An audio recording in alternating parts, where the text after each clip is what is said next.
歡迎來到新興消息頻道，請訂閱頻道，所以大家不要錯過當天最熱門的新聞。我們今天的時事通訊包括以下內容：徐凱陪同譚松韻復出綜藝，1個小時前的銅礦震動娛樂圈，這不是巧合，而是故事的回響。娛樂圈從不缺討論、猜測和熱搜，但很少有事情能像這一次一樣，短短1個小時內同時登上多個國家地區趨勢榜，引發全民圍觀、媒體跟進、同行側目，甚至讓原本冷卻的討論氛圍突然變得滾燙而浪漫。有人形容這是久違的溫柔地震，也有人說這是一個被時間沉默過很久的故事，終於開始有了新的章節。而無論用什麼角度解讀，這一次的銅礦注定不會被歸類為偶然。相反，它更像是一段隱藏許久的情感，終於在最合適的時機被允許被看見。他回來了，但不是一個人回來的。沉寂許久之後，譚松韻終於重新出現在大眾視野，以嘉賓身份回歸她曾經極具存在感的綜藝舞台。她的回到本就足以掀起討論，因為她在綜藝中的存在一直獨特，情緒敏感卻溫柔，真誠不做作，能讓節目輕鬆而明亮。然而，真正讓現場、網友甚至節目組都措手不及的是徐凱的現身。他沒有官宣參與名單，沒有提前預熱，甚至連粉絲都不知道他會來。一切來得太突然，就像一陣風，卻比風更有意義。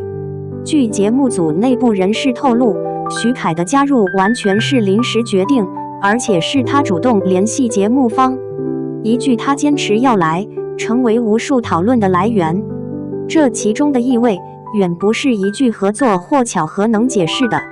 因為在娛樂圈，尤其是頂流藝人，時間比金錢更昂貴，曝光更需要謹慎，任何銅礦都意味着風險、輿論和解讀。而徐凱選擇在他回歸的第1期出現，這一步，無論從公關還是心理意義上，都像是一種表達。情感是，或者不是，不需要說破，但行動會替人說話。他的沉默和消失，從不是簡單的停下。譚松韻離開綜藝很久，不是突然，而是逐漸。他曾是綜藝裡的亮點，他的笑容天然具有治癒感，他善於感受，也善於表達，是那種能讓冷場消失的存在。但某一天，他沉默了，淡出綜藝，不再接受隨性開放式的節目。外界只得到一句平淡解釋，行程調整，專注拍戲。看似合理，卻無法讓人真正信服，因為他的變化太明顯了。他的鏡頭減少，採訪內容變得謹慎，公開表達不再輕鬆，他氛圍依舊溫柔，卻像隔了一層透明的玻璃，讓人看見，但不再靠近。這種改變不是職業規劃，而是心理防線。而所有人都知道，那個真正讓他崩塌，讓他重新認識世界的節點，是母親離世後，他的生活從光亮進入漫長的暗夜。一個經歷巨大傷痛的人，對舞台最敏感，對鏡頭最害怕，因為那裡會不經意觸碰情緒、回憶，甚至脆弱。所以他不是不願回，他是不敢。不是他走開，而是他需要時間讓自己重新完整。他說過一句很輕，卻讓無數粉絲淚目的話：有些舞台不是我走開，而是我還沒準備好回去。雙引號。而今天他回來了。徐凱的位置到底是什麼？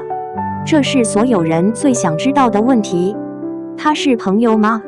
是合作夥伴嗎？還是另一種更深、更難定義的關係？網友沒有爭吵，而是異常統一，他們之間的氛圍不普通。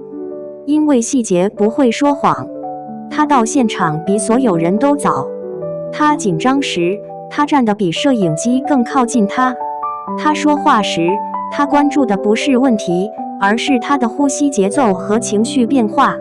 他不是來錄製節目的，他是來陪他回來的。他害怕時，他一句話都沒說，只是站在旁邊，用存在替代語言。這種默契不是短期合作能形成的，也不是為了節目效果，那更像是陪伴許久後形成的習慣，而習慣是關係留下的痕跡。4. 節目裡最動人的畫面不是互動，而是一段沉默。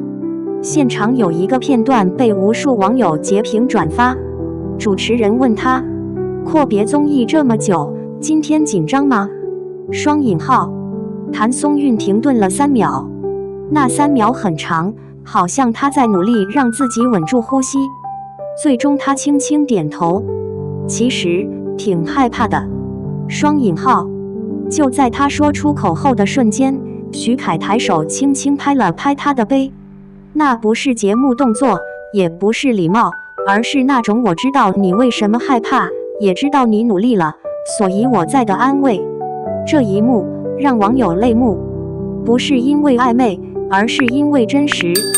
因為這世界太多喧囂、炒作和虛假，而懂得和陪伴本身就是稀缺的力量。5. 行業震動，他們知道這意味着什麼。比網友反應更快的是業內，因為所有人都明白，這種公開同框不是輕易能發生的。一個導演說了一句意味深長的話，徐凱知道他在做什麼，也知道這會帶來什麼。雙引號。在娛樂圈，同框意味着市場動盪，粉絲情緒波動，商業策略調整，輿論發酵，甚至未來發展方向變化，但它仍然來了，所以這不是衝動，而是決定。6. 外界不知道的是，這不是開始，而是延續。有人爆料，這不是他們第一次一起，而是第一次被看見。只是過去是在鏡頭外，而現在是到了可以站回光裡的時刻。7. 結語。